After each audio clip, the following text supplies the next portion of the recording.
bienvenue à Tikal, dans la capitale du monde maya.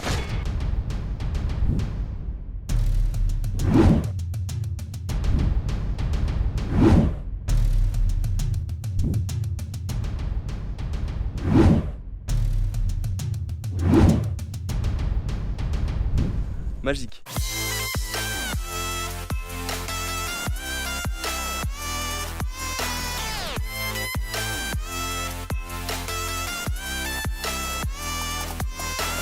Bah alors, on n'est pas matinal nous? Hola los amigos, j'espère que vous allez bien. Nouvelle journée, nouvelle aventure, nouveau vlog. On est toujours en direct de la ville de Flores, Guatemala, épisode 2. Si je suis venu ici, c'est particulièrement pour une raison, c'est-à-dire que je voulais visiter les ruines mayas de Tikal qui sont à 1h30 en fait de Flores. En général, c'est le point de ralliement, on va dire, ici des voyageurs. Tout le monde vient loger ici, ensuite tout le monde va visiter les ruines de Tikal. Alors là, je dois vous dire que ça pique un peu les yeux, il est 4h30. Je me suis réveillé à 3h50 et encore c'est pas le pire, Il y en a qui se réveillent beaucoup plus tôt pour aller voir le lever du soleil sur les temples de Tikal, mais en ce moment c'est très nuageux donc ça valait pas le coup et en plus il faut rajouter 100 quetzals sur le prix initial. Moi j'ai payé 75 quetzals pour aller, revenir et un guide, donc ça va être bien. On continue notre chemin sur la route des Mayas après avoir visité Palenque, Uxmal et le fameux Chichen Itza. On va visiter notre premier temple ici Maya au Guatemala. Donc premièrement, si vous voulez suivre l'aventure en live comme si vous y étiez bien avant les vidéos YouTube, ça se passe où? Sur mon compte Instagram. N'oubliez pas de vous abonner à ma chaîne YouTube et activer les notifications. Ça vous permettra à chaque fois de recevoir une petite notif, histoire de connaître un petit peu quand est-ce que je sors mes nouvelles vidéos. Sur ce, je vais prendre mon midibus de l'autre côté de la rue. Et voilà, regardez, il n'y a personne, 4h30. Ça pique, Franchement j'ai du mal. Ça me rappelle la fois où je m'étais levé aussi hyper tôt au Cambodge pour voir le lever du soleil sur le temple d'Angkor Wat. Et la fois où je m'étais réveillé aussi très tôt pour aller au Machu Picchu. C'est toujours comme ça, faut se lever très tôt en général pour voir de beaux monuments. Là on verra pas le lever du soleil mais c'est pas grave. Et franchement le fait d'avoir un guide, je pense que ça va tout changer aujourd'hui. On se retrouve sur place, on a 1h30 de trajet. À toutes, il fera jour en plus donc ça c'est déjà mieux. Je suis vraiment pas du matin, ça pique. Je vous mets vite fait les prix, voilà. Donc pour les personnes nationales, donc les Guatémaltèques, c'est 25 quetzals. Pour nous les étrangers, c'est 150 quetzals l'entrée. Il faut ajouter 75 pour l'aller-retour plus le guide. Alors voilà, vous avez vu Almanecer, Atardecer, lever de soleil, coucher de soleil. Il faut rajouter 100 quetzals de plus au prix, donc ce qui fait 250 quetzals. Mais franchement, ça vaut pas le coup de venir pour le lever de soleil parce qu'il y en a pas, c'est nuageux. Donc c'est la carotte, 100 quetzals de plus pour Walou. You broke my dream. Il a cassé mon rêve. En fait, je lui ai montré ce que j'avais trouvé au Belize. Il me dit c'est pas possible. Si ça a 1500 ans, ça peut pas venir des Mayas parce que la peinture, elle se serait déjà enlevée avec la pluie, etc. Ça se serait détérioré. Je lui dis t'as cassé mon rêve. Voilà, t'as cassé mon rêve. C'est le guide du jour en fait. I want to believe that it's Maya. Je veux continuer à croire que ça vient des Mayas. It's a Maya, believe it. Gracias, merci. Ils pensent que voilà, c'est juste un truc, des poteries qui ont été faites ensuite, qui ont été abandonnées, cassées, etc. Donc, je sais pas, moi j'ai envie d'y croire pour mon histoire personnelle.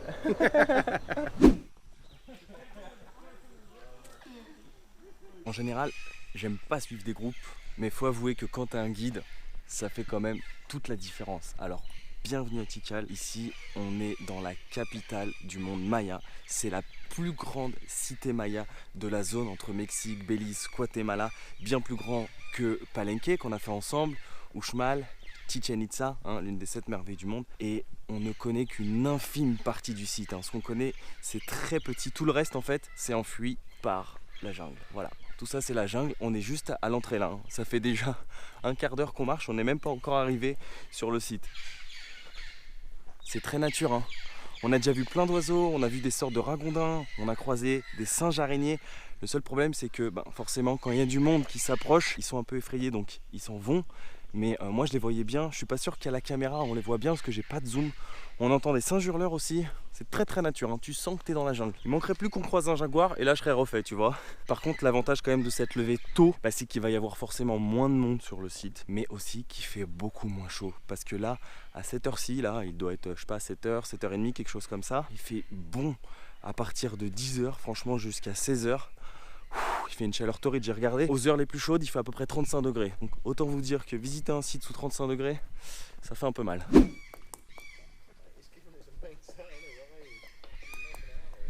Regardez ça les amis derrière, il y a un pivert en fait. Vous savez l'animal qui picore le bois, un Woody Woodpecker, hein, comme dans le dessin animé, juste là. C'est ouf, ça me rappelle en Argentine, je marchais tranquille sur le chemin du mont Fitzroy et là tout d'un coup, bam, sur ma droite, j'en ai vu un qui était à 1 mètre de moi. Derrière moi c'est le premier temple du site. Alors j'ai posé la question, est-ce que c'est original ou est-ce qu'il y a eu des petites restaurations?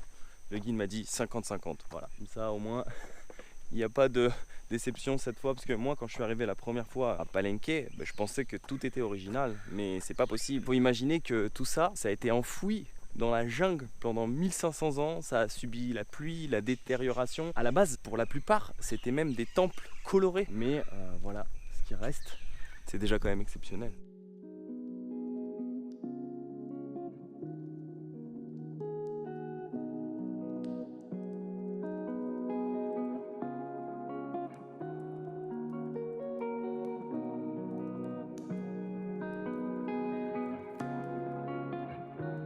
Derrière moi, le temple du roi et de l'autre côté, le temple de la reine. Alors en fait, Tikal, c'est une cité qui aurait été établie, alors on va pas chipoter sur les dates, mais en gros entre moins 900 avant Jésus-Christ et plus 900 après Jésus-Christ. Et comme la plupart des cités mayas en fait, elle aurait été abandonnée. Apparemment, ils auraient subi une très grande sécheresse et ils auraient commencé à s'entretuer les uns des autres. Ils auraient manqué d'eau, donc manqué de nourriture. Et c'est comme ça que la cité aurait été abandonnée. Ils ont commencé à partir les uns les autres. Et ce qui est ouf, c'est qu'apparemment, on aurait trouvé des corps. Il y a des tombes dans les pyramides qui sont juste derrière.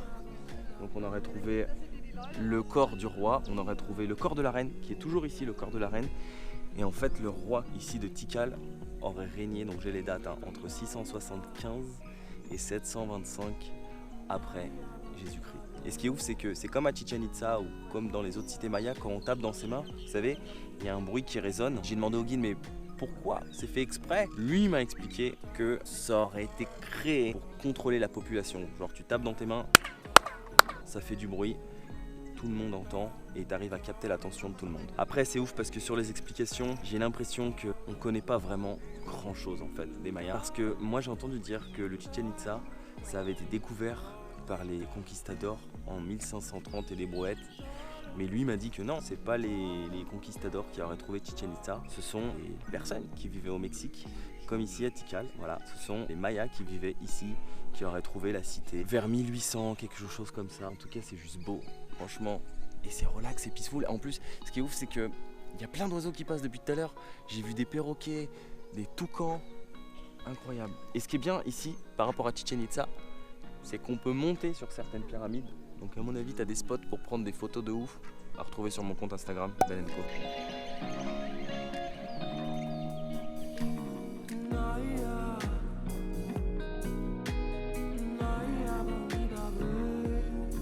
Tiens, j'ai aussi posé une question qui m'intriguait parce que quand on était à Chichen Itza, vous savez, les Mayas avaient des cénotes où ils jetaient les gens pour faire des sacrifices. Ici, il n'y a pas de cénotes sur le site de Tikal, donc comment ils faisaient des sacrifices? Ils mettaient les gens ici. Je lui ai demandé, mais qu'est-ce qu'on faisait? On les guillotinait quand on leur coupait la tête? Non, il paraît qu'on leur arrachait le cœur. Ces Mayas, ils n'avaient pas de sang-froid. Entre les sacrifices où on jetait des gens dans les cénotes, entre les décapitations avec vous savez, les fameux jeux, les Juego de Pelota, où le gagnant était décapité, entre les sacrifices où on t'arrache le cœur. Je sais pas si c'était une bonne époque à vivre. Mais à côté de ça, ils étaient hyper calés en astronomie, en mathématiques. Mais de toute façon, on a vu beaucoup de choses sur la vidéo du Chichen Itza, donc je vous conseille vraiment d'aller la voir. Là, je vais essayer d'apporter vraiment d'autres explications, des trucs que, par exemple, j'ai pas pu apporter durant la vidéo Chichen Itza, parce qu'ici, on a l'avantage d'avoir un guide. Tiens, on va monter sur la pyramide, ça va être cool.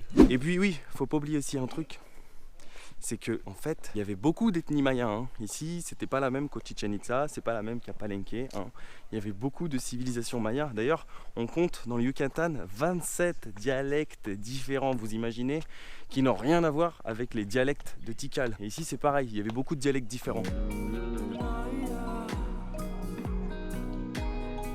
Et je me suis pas trompé. La vue en haut du temple de la reine est juste incroyable. T'imagines que quand la reine était ici, d'ailleurs on voit des petites statuettes de paillas, des dessins magnifiques, mais je disais, t'imagines quand la reine était ici et qu'elle avait la vue sur tout le monde, elle pouvait même voir ce que faisait son mari. Hey, salut, ça va? Ouais, on se rejoint après? Ouais, je prends l'apéro? Bon, ça devait pas se passer comme ça, mais ouf. T'as vraiment le contrôle sur toute la cité là. Tu peux voir toutes les personnes, tout ce qui se passe, la décapitation en direct. Ça ne doit pas être joli. Mais la vue est imprenable. Arigato gozaimasu. Ils sont trop gentils, les touristes japonais. Thank you very much. Ils sont tellement gentils que genre je leur ai demandé de me prendre une photo. Ils m'ont dit attends, la lumière elle est pas bonne, on va t'en reprendre 3 autres. Trop sympa les japonais. D'ailleurs ça me rappelle mon voyage au Japon en 2014, avant que je commence mes vidéos sur YouTube. J'avais eu petite semaine sur Tokyo, magnifique, j'avais adoré. Le pays le plus safe du monde, ouais, le pays le plus safe du monde, vraiment. Mais j'en parlerai dans une autre vidéo. Là, on est à Tikal. Je crois que je vais me reconvertir dans la photo de touriste. Je vais finir par demander des tips pour financer mes prochains voyages. En fait, c'est drôle parce que, vous savez, moi, je voyage tout seul. Donc, c'est difficile parfois pour prendre des photos. Je le prends grâce à ma caméra. Je pose mon trépied. J'essaie de trouver un bon angle, bonne lumière, etc. J'essaie de prendre aussi avec mon téléphone. Moi, j'ai pas un appareil photo de pro, mais j'essaie toujours de trouver au moins un bon angle, une bonne lumière pour faire de belles photos. Ce qui est drôle, c'est que souvent, quand les autres personnes me prennent en photo, voilà, on va pas se valer la face, hein. Pour la plupart c'est des photos de merde. Là les japonais ils étaient trop sympas, franchement ils m'ont pris de super photos. On voit que les japonais c'est des pros, hein. Tu sens que l'appareil photo Nikon ça a été inventé chez eux. Du coup à chaque fois que je prends des photos à d'autres personnes, les gens me disent mais waouh tu prends trop bien les photos, you're a professional. Yeah, it's my job. Non c'est pas mon job mais j'aime bien prendre de belles photos pour les personnes. C'est bien d'avoir de beaux souvenirs de voyage aussi. Vous entendez les toucans?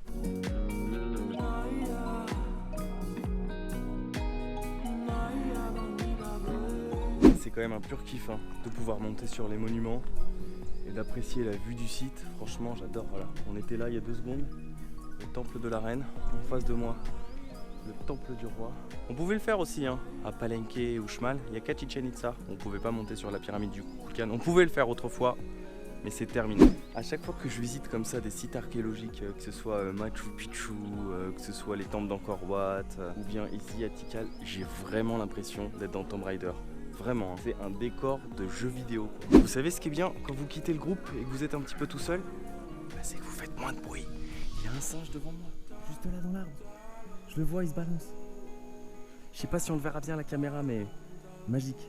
Je kiffe trop. Il est là, on le voit, il est là-bas. Hop, et voilà, il est passé d'une branche à l'autre. Oh le coquin. On le voit trop bien. Bon malheureusement je suis pas du bon côté de la lumière, mais on le voit trop bien. Et il s'éclate hein. Hop.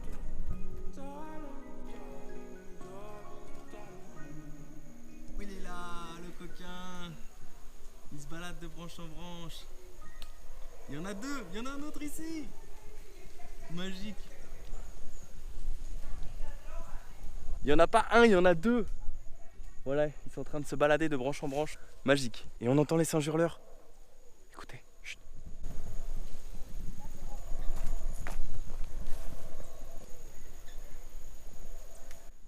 La première fois que j'ai entendu des singes hurleurs, j'étais dans la jungle à Palenque avec Simon le Suisse. Je pensais sincèrement que c'était des bruits de jaguars. Tellement, ils sont bruyants quoi. Regardez à quoi ça ressemble un temple non restauré, les feuilles, les arbres ont poussé quoi, voilà, ça ressemble à ça. Donc vous imaginez le temps que ça prend à restaurer.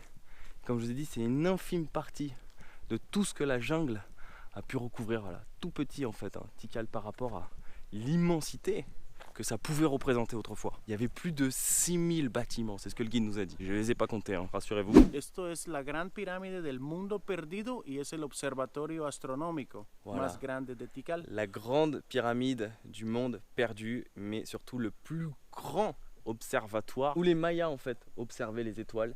Et apparemment d'en haut, le guide me disait que la vue est magnifique. On a la vue sur les premiers temples qu'on a vus ensemble. Donc voilà, c'est là où tout se passait. Ils se mettaient en haut, puis ils observaient, et c'est comme ça qu'ils pouvaient prévoir les équinoxes, les éclipses, etc. Ouais, ils étaient très en avance hein, sur leur époque. Alors je lui ai demandé, mais il n'y en a qu'un seul comme ça, des observatoires? Il m'a dit non, il y en a 18 sur le site. Alors 18 recensés, il y en a peut-être plus enfouis sous la jungle, je sais pas, mais il paraît que celui-là, donc c'est le plus haut, celui où on a la plus belle vue. Et la différence avec ce qu'on a vu tout à l'heure, c'est que c'était des temples. Temple du roi, temple de la reine. Là, c'est une pyramide, vous voyez ce que je vous disais? Enfouie sous la jungle, on est en haut de l'observatoire. Et c'est vrai que d'ici, la vue est imprenable. On a la vue donc sur les temples 1, 2, 3.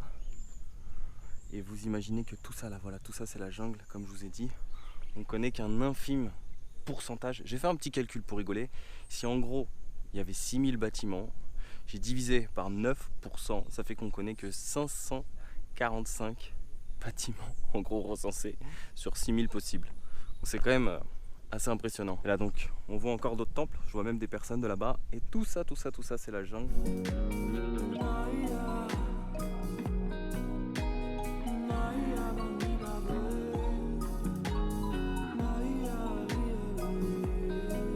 Là, je discutais avec des Guatémaltèques qui sont de Jalapas, avec la frontière du Salvador. Et vous connaissez le fameux dicton, celui qui voyage sans rencontrer les gens qui vivent dans le pays, c'est pas un vrai voyage, ça s'appelle plus du tourisme. Ils sont tellement gentils les Guatémaltèques et puis ils sont curieux en fait. J'aime bien d'ailleurs, ça me rappelle le vlog hier où on discutait avec des Guatémaltèques à The Beach, vous savez la plage où on a été pour ceux qui ont suivi le dernier épisode. Ça y est, le tour est fini, on vient juste de dire au revoir à notre guide, il vient de partir et avant de partir, il nous a emmené sur le plus grand temple du monde maya. Il est ici à Tikal, 70 mètres de hauteur. Alors il faut savoir que chaque temple était construit pour chaque roi. Donc il y avait un roi, on va dire, par période. Et comment on choisissait le roi? Par les liens du sang. Là je lui ai dit mais à qui appartenait dans ce cas-là ce temple?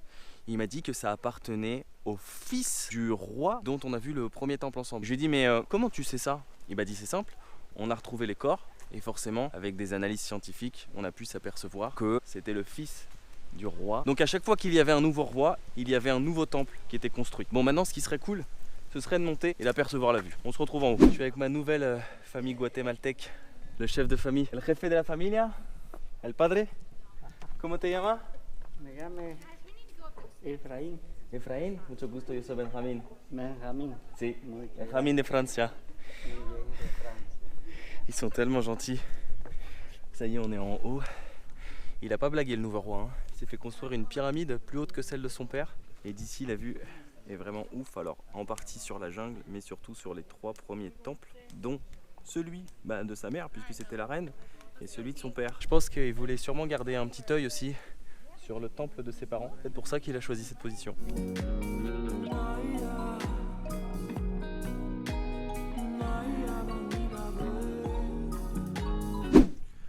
Bon, par contre, je pense qu'une fois que le roi était en haut, il devait plus avoir envie de bouger, parce que c'était quand même assez haut.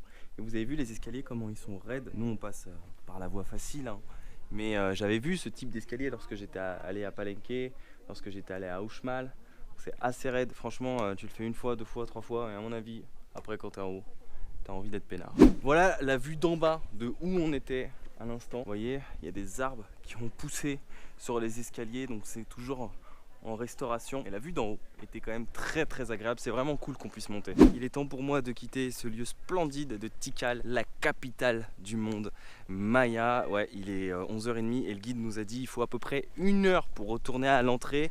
Et le bus est à 12h30. Sauf que lui, il connaît l'endroit. Il m'a dit moi, en 20 minutes, je prends des raccourcis, je suis à la sortie. En tout cas, ce que je peux vous dire, c'est complètement différent de ce que j'ai pu voir auparavant.